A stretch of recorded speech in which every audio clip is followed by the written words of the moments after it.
ઉડા Salangpur road પર અનાજના ગોડાઉનનો કથિત વિડીયો વાયરલ થયો છે। સરકારી અનાજ સગેવગે કરવાના કૌભાંડના આક્ષેપો સાથેનો વિડીયો વાયરલ થયો છે। સિટી મામલતદારે સ્થળ તપાસ કરી અધિકારીઓએ વિડીયોમાં દેખાતા ગોડાઉનમાં જઈને તપાસ કરી। ગોડાઉન ખાલી હોવાનું સામે આવ્યું। અંદર અનાજ ન મળ્યું। મામલતદારે ઉપરી અધિકારીને સમગ્ર રિપોર્ટ મોકલ્યો।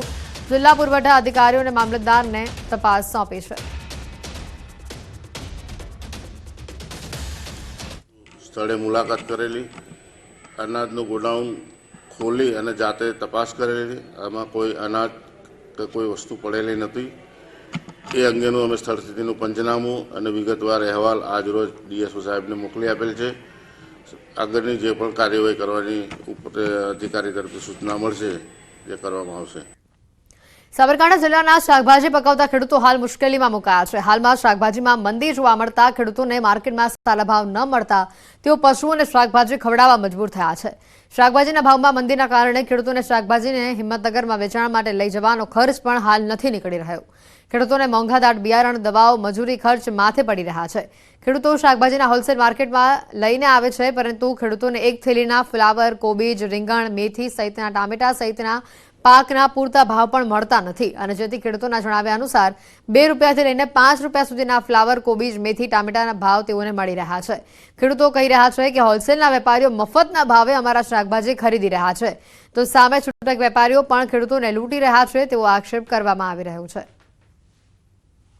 2 થી 3 એકરમાં વાવેતર કરેલ છે ફુલાવરનું અને વિઘટાનું ખર્ચ 25 થી 35 હજાર રૂપિયા ખર્ચ થાય છે અને તે ખરેખર અત્યારે આ ખેડૂતને પાલવટે અનુસાર નહીં અને અમે માર્કેટમાં લઈ જઈએ છીએ તો તેનો 2 રૂપિયા ભાવ ચાલે છે।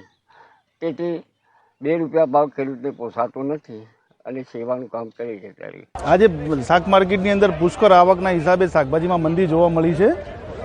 ફુલાવર સવારે 100 રૂપિયા મણ વેચ્યું, પાછળથી 50 રૂપિયાનો પાઉચ વેચ્યું છે। કુબીની હાલત ખરાબ છે આજે અને ટામેટા આજે 100 રૂપિયા મણ થઈ ગયા છે। મેથી 100 રૂપિયા મણ થઈ ગઈ છે। રીંગણ 50નું પાઉચ, ફુલાવર 50નું પાઉચ।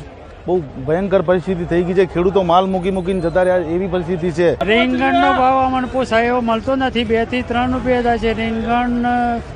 ભેંસોને નાખી દેવું પડે છે અને અમારે પેટ્રોલના એ પૈસા નહીં મળતા, મજૂરી એ નહીં મળતી, ભેંસોને ઢોરોને ખવડાવી દેવું પડે છે। ફુલાવરની 5 રૂપિયા 3 રૂપિયા જ જાય છે। શાકભાજીનો ભાવ એકદમ ડાઉન થઈ ગયો છે અને અમને કશું પાલવતું નહીં। અહીં લાયેલું એમ નમવા પડે છે અને પછી ઢોરોને ખવડાવી દેવું પડે છે। ફુલાવર છે, રીંગણ છે, મેથી બધાના ભાવ